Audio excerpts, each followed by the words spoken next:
Hello friends, super magic રસોઈમાં મિત્રો હું આપણું સ્વાગત કરું છું. આજે હું ટ્રીક અને ટીપનો વિડીયો તમારી સાથે શેર કરું છું, જે આપણે કિચનને કનેક્ટેડ જ છે. ગમે તો લાઈક કરજો, શેર કરજો અને નવા મિત્રો સબસ્ક્રાઈબ કરવાનું હવે ના ભૂલતા. બાજુમાં રહેલ બેલ આઇકનને પણ પ્રેસ કરી દેજો, જેથી કરીને લેટેસ્ટ વિડીયોની માહિતી ડેઈલી મળતી રહે. તો આજે કિચનને કનેક્ટેડ પહેલી ટ્રીક એ છે કે મિત્રો, આપણે આંબલીની ચટણી બનાવીએ છીએ ને ત્યારે આપણે આંબલી લાવીએ છીએ ને એમાંથી આંબીલા કઈ રીતે ઇઝીલી કાઢવાના, એટલે કે એકદમ સરળ રીતે તમે આંબલીની ચટણી બનાવી શકો કોઈ પણ જાતની ઝંઝટ વગર. એટલે કે ઉકાળવાની ઝંઝટ વગર કે ગાળવાની ઝંઝટ વગર કે કોઈ પણ જાતની ઝંઝટ વગર તમે આ રીતે કરશો ને તો ઇઝીલી તમારે આંબલીમાંથી આંબીલિયા છૂટા પડી જશે અને ચટણી પણ સરળ રીતે બની જશે. તો એના માટે શું કરવાનું છે, તમારે આ રીતે ફ્રીઝરમાં 2 દિવસ આંબલી લઈ આવીને અને જબલા પેકમાં જ રાખી દેવાની છે. અને 2 દિવસ પછી તમારે કાઢીને કઈ રીતે આંબીલિયા કાઢવાની એ તમને બતાવું. તો આ રીતે જો ફ્રીઝરમાંથી આપણે આંબલી કાઢી લીધી ને એટલે એકદમ કડક આંબલી થઈ ગઈ હોય છે. 2 દિવસ રાખી હોય પછી તમારે આવી રીતે કોઈ જાડું વેલણ કે ધોકો કે કાંઈ પણ એવો દસ્તો અળવે હાથ તમારે આ રીતે એને ભાંગી લેવાની, જબલામાં જ ભાંગી લેવાની. તો આ કોઈ ટાઈમ નહીં લાગે. જુઓ, આપણે ઇઝીલી આંબલીનો ભૂકો થઈ ગયો, કેમ કે ફ્રીઝરમાં આંબલીનું ટેક્સચર એકદમ કડક થઈ જાય છે, એટલે ઇઝીલી તમારે આંબીલા નીકળી જશે. હવે એને આપણે એક પ્લેટમાં કાઢી લઈએ.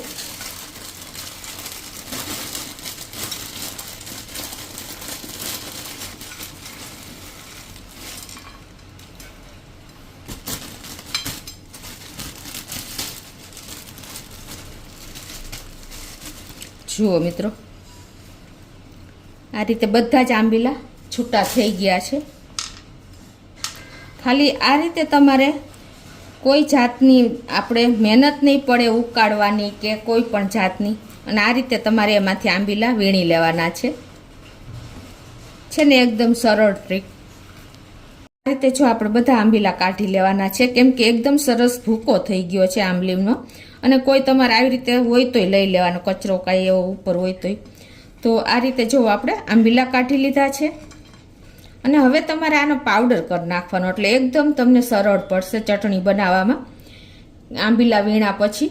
કેમ કે એકદમ બારીક આપણે ફ્રીઝરમાં રાખ્યું હતું એટલે આંબલી એકદમ ટાઈટ થઈ ગઈ હોય, એટલે એકદમ પેલા આંબીલા પણ નીકળી ગયા અને આંબલીનો પાવડર પણ બહુ સરસ થઈ જશે તૈયાર. તો આ રીતે આપણે મિક્સર જારમાં નાખી અને એનો પાવડર બનાવી લઈએ.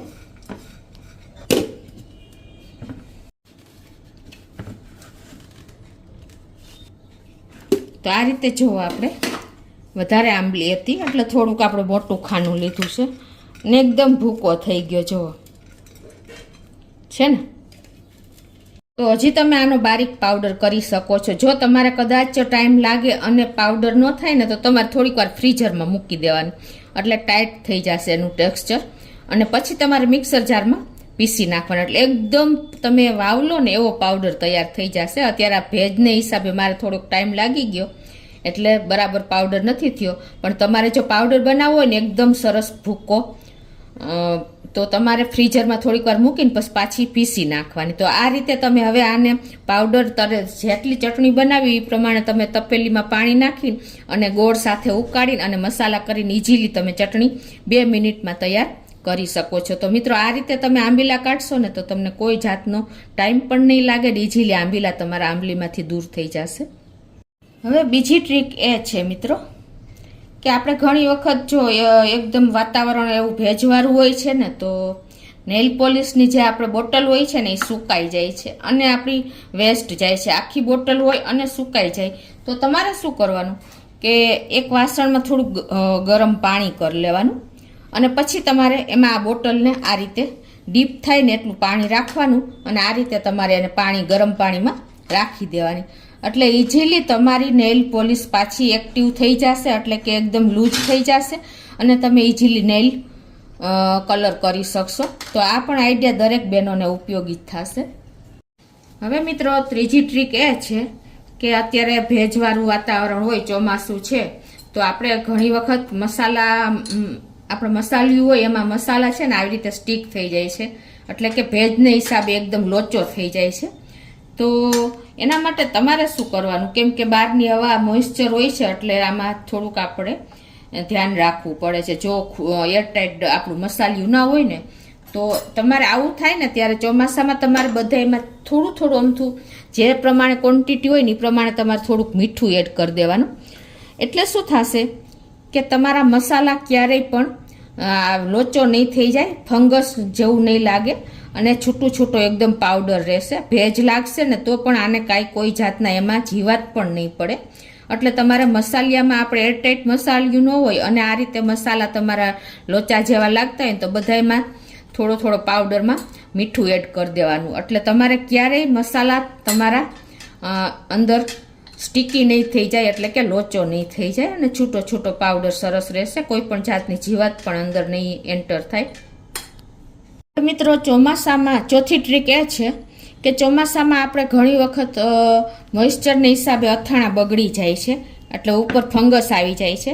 તો એને તમારે અથાણાને ફંગસ ન લાગે અને મોઇશ્ચરને હિસાબે તમારું અથાણું એવું ને એવું ફ્રેશ રહે, તો એના માટે તમારે શું કરવાનું ખબર છે કે તમારે કોઈ પણ અથાણું હોય ને એમાં તમારે ફંગસ ન લાગે તો તમારે તેલ એડ કરી દેવાનું વધારે, અને એવું તેલ વગરનું અથાણું હોય ને તો તમારે 1 ચમચી જેવું વિનેગર એડ કરી દેવાનું આ રીતે, અને પછી તમારે ચમચેથી એને એકદમ સરસ પ્રેસ કરી દેવાનું.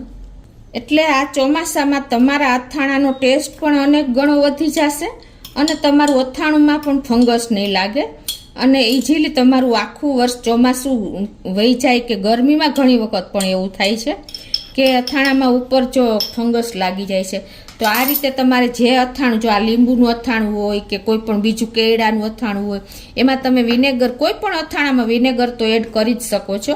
અને જો તમારે વિનેગર એડ ના કરવું હોય તો તમે એકદમ ડૂબડૂબું તેલ થોડુંક એડ કરી દેવાનું. એટલે ક્યારેય ચોમાસામાં કે ગરમીમાં તમારું અથાણું બગડશે નહીં. તો મિત્રો આજે મેં તમારી સાથે 4 ટ્રીક શેર કરી. ખાસ તો આંબલિયા કઈ રીતે કાઢવા અને એનો આ પાવડર કઈ રીતે કરવો અને ઇઝીલી આંબલીની ચટણી કઈ રીતે બનાવી, એ પણ આપણે રોજબરોજ જીવનમાં ઉપયોગી એવી ટિપ્સ છે. બીજી આપણે લેડીઝ લોકોને કનેક્ટેડ આ નેલ પોલિશની પણ એટલી જ જરૂરી ટિપ્સ છે. ત્રીજી આપણે મસાલા વિશે કરી કે અત્યારે ભેજને હિસાબે મસાલામાં લોચો થઈ જાય છે, એટલે કે ફંગસ થઈ જાય છે. તો તમારે આ રીતે ટ્રાય કરશો ને તો કોઈ દિવસ તમારા મસાલામાં જીવાત નહીં પડે અને લોચો નહીં પડે. ચોથી વાત એ છે કે અથાણા મોસ્ટ ઓફ ગરમીમાં કે ચોમાસામાં બગડી જતા હોય છે, તો એના માટે તમારે મેં તમને બતાવ્યું એમ વિનેગર કાં તેલ તમારા અથાણામાં એડ કરી દેવાનું. એટલે તમારી વસ્તુ આખું વર્ષ એવી ને એવી રહેશે, ક્યારેય પણ નહીં બગડે. એ જ રીતે તમે મિત્રો અત્યારે ભેજવાળું વાતાવરણ હોય અને આપણા લોટના ડબ્બામાં પણ ઘણી વખત આમ ફંગસ જેવું લાગે છે, એટલે કે જીવાત ઉપર ગોળી જેવું થઈ જાય છે. તો તમારે ચોમાસામાં પણ લોટને પ્રેસ કરીને અને ડબ્બામાં ભરી દેવાનો, એટલે ક્યારેય તમારા લોટમાં એર જાશે નહીં અને તમારો લોટ પણ એવો ને એવો રહેશે. તો મિત્રો ગમે તો લાઈક કરજો, શેર કરજો અને નવા મિત્રો સબસ્ક્રાઈબ કરવાનું તો બિલકુલ ના ભૂલતા.